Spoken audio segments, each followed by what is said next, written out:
So we are starting off here in the CX-5 Turbo.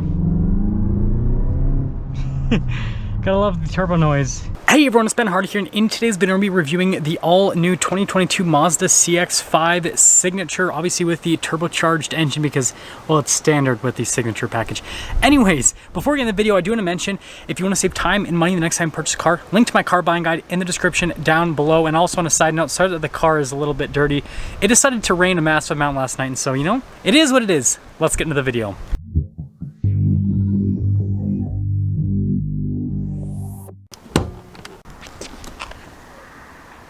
Under the hood, we have a turbocharged 2.5 liter four-cylinder that goes through a 6-speed automatic transmission. Fuel economy is 22 around town and then 27 on the highway, with power outputs being 227 horsepower and then 310 pound-feet of torque. But with premium fuel, it jumps it up to 250 horsepower and then like 320 pound-feet of torque. So pretty cool setup underneath, and I love how it says turbo. There you go. First off, this CX-5 is finished in deep crystal blue mica. Hopefully I got that in order properly, but all you guys need to know is it's this beautiful metallic blue, really dark in terms of the shading with it. And again, sorry that the car is dirty. I know I'm gonna get roasted and they're gonna say, hey, just take it to a car wash. Well, I live out in the middle of nowhere now and it's kind of a pain in the butt, but it's a pretty color in general. Anyways, coming down below, you guys can see here with the daytime running lights and with the bright headlights. Notice here with the chrome down below, and then we have the Mazda logo that doubles as a sensor. We have a camera below that Mazda logo, parking sensors here on the front end as well. And you guys can kind of see how it just, in darker lighting and lower lighting, right, it just kind of looks like black almost, but then once the sunlight hits it, that's where the blue really pops out. So you guys can see prominently here on the front fender, definitely a cool looking color. Now coming on the side here, we've got two 25mm tires wrapped around 19-inch wheels in the front and over in the rear as well. And I think these wheels contrast very nicely to the blue paint on this particular CX-5 Signature. And in terms of the coloration on the wheels, right, it kind of has that more luxury appearance because the Signature is supposed to be a luxury package, right, on the CX-5. Anyways, notice body painted fender flares. That is a huge improvement for the CX-5. Definitely makes this just look a whole lot more upscale than it did prior. And then notice it's body painted here at the bottom portion as well. The mirrors are body painted, and then the door handles on top of that, and the door handles do have keyless, well, the front ones have keyless entry. And if we take a few steps back, here's your full side profile. Now this is like having the sunlight on it, and here is the side profile kind of in the shade so you guys can see the difference. Now here's our key fob. We have our unlock, lock, and then the opening here for the hatch. And so you just have to press that and it'll pop right open. Then popping here to the rear of the CX-5, first off, you can see underneath this little thing, we've got the spare tire. Well, it's kind of hard to see because of my shadow, but trust me, there's a spare tire underneath there. Storage space is actually pretty solid back here. And notice you have these little latches right here. You guys might be wondering what this is for. It's the seat to throw it down. And other than that, that is pretty much everything for the cargo area. So you just got to press this and it'll slowly lower it back down. Now let's finish things up here with the rear. So you guys can see the new stylized taillights here on the CX-5. Definitely love the look of that. And then we've got the parking sensors here at the bottom. Of course, we have our CX-5 Signature all-wheel drive badge so you can flex on everyone. And then, you know, turbo badge on the other side so you can double flex on them as well. Dual exhaust tips there at the bottom to kind of give it a sportier appearance. And yeah, overall, I think the back end, you know, normal CX-5, but it looks great. Now here is the rear door panel. You guys can see with the padding here at the top and the stitching, and then down below, it's actually brown in terms of the color, which contrasts very nicely to the blue on this particular CX-5. And then notice the blacked out trim here with the window control. And we have some more wood trim up here with the silver next to it. And then here are the seats. So that brown continues here under the seats, and it's perforated down the center portion. Very soft here on the side as well. And then popping in, there's legroom. You guys can see headroom solid. And it's got those storage pocket. Got a couple of vents right there. Cup holder armrest situation with a couple of USB ports. Heated seats here for the back passengers as well. And let's head to the front. Now here's the front door panel. You guys can see again with all of the padding, then the wood trim that goes throughout, and then the silver trim down below that, and then all the padding down there, and then again, look at the brown contrast. And then here are the window controls, again for the front and rear. Get your door lock and unlock, the mirror adjustment. The mirrors do have blind spot monitoring. And then one of the speakers for the Bose sound system, which I can attest that it's actually a really solid sound system.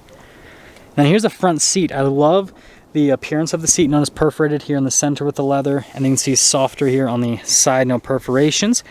Notice the seat adjustments are also really nice from a material standpoint. And then you've got your memory seat function right there. Pedal layout down below. We've got the hood latch release, and then you've got your gas cap release. We've got this for the hatch, the camera, lane departure, parking sensors. Steering wheel is manually adjustable. Let's pop in.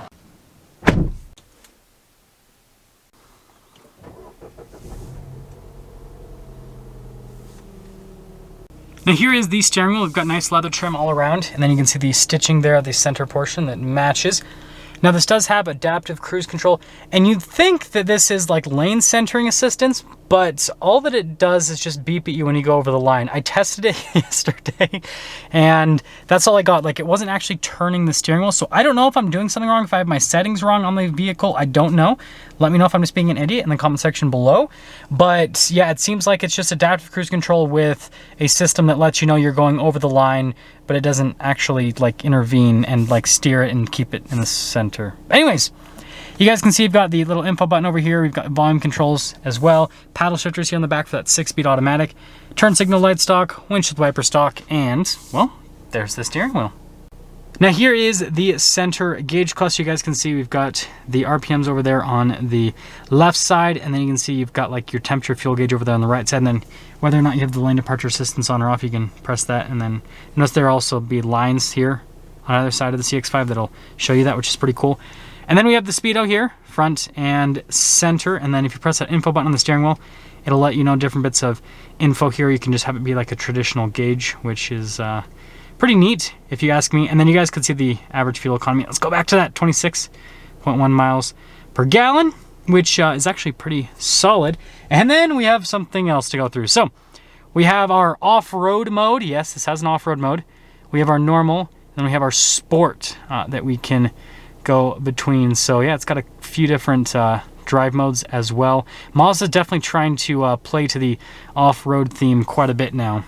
So here's the center infotainment system. First off, we pop it into reverse. You guys can see we've got a backup camera with trajectory lines. They do turn with the steering wheel. Got that bird's eye view as well. And then you guys remember there was that camera button from earlier. If we press that, that'll pop on the camera. And also we have a front camera, and then you have some different viewpoints at the bottom here. You guys can see you can scroll through.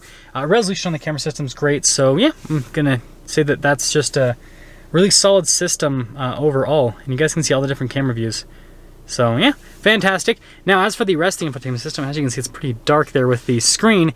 But notice you can scroll through things with a dial. This is not a touchscreen, so as you can see, nothing happens there. But the dial's really easy to use. It does take a second to get used to it, but once you get used to it, it's pretty easy. Now the one thing that's a little bit annoying is changing the radio. So I have to go into press it again to menu, and then there's different ways to change the radio. You can set your favorites, which would make things a little bit easier, and you have a shortcut button for that. But like if I just want to find a station, you got to go to manual tuning, and then I have to scroll through like this and find the station. So not necessarily the best radio system, but once you get used to it, you get used to it. Now notice we have got padding here on the dash. Now this right here, it's actually plastic, but there's padding in front of it. So most of the dash has nice padding on it, and then stitching right there. And then more of that nice wood trim, and then the silver trim down below it. And then this is padded as well. We have our heated steering wheel button right there. And then we have heated and cooled seats here for the front, dual zone climate. Nice luxury features, right? Wireless phone charger. And we have the shifter for that 6-speed automatic transmission, the drive mode select right next to it. And then this is the control center for the infotainment system. And then you can see we've got the parking brake right there with the auto hold, a couple cup holders. Got a little coin there, I suppose. And then here's the center console. Notice the padding here at the top of the center console. Now what's funny is this is padded, but the side of it is pretty hard to the touch, but it has stitching in it, which is kind of interesting. And then notice the handle in the glove box is actually really nice. You can see storage space is great. And moving from that to the top here, ooh, we went too bright. We've got a sunroof here at the top. You guys can see the control for the sunroof right there. And then we just have a regular mirror here. And then, you know, darker colored headliner. So here's a window sticker for this CX-5, again, Signature package. So the Signature comes standard with the turbo. If you want a turbo, you have to either get the turbo or the Signature, or well, it's called the Turbo Signature. Anyways, you guys can see here with the equipment that comes with this as standard, which that's the nice thing about the Signature package is pretty much everything is standard. The only thing that you have to pay as an option right here with this particular one is destination. So $39,875 is the total price. Let's see how it drives.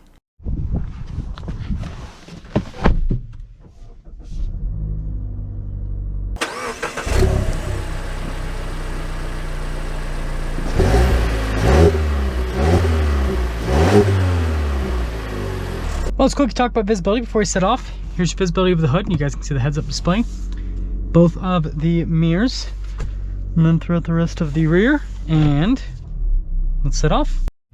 So we are starting off here in the CX-5 Turbo.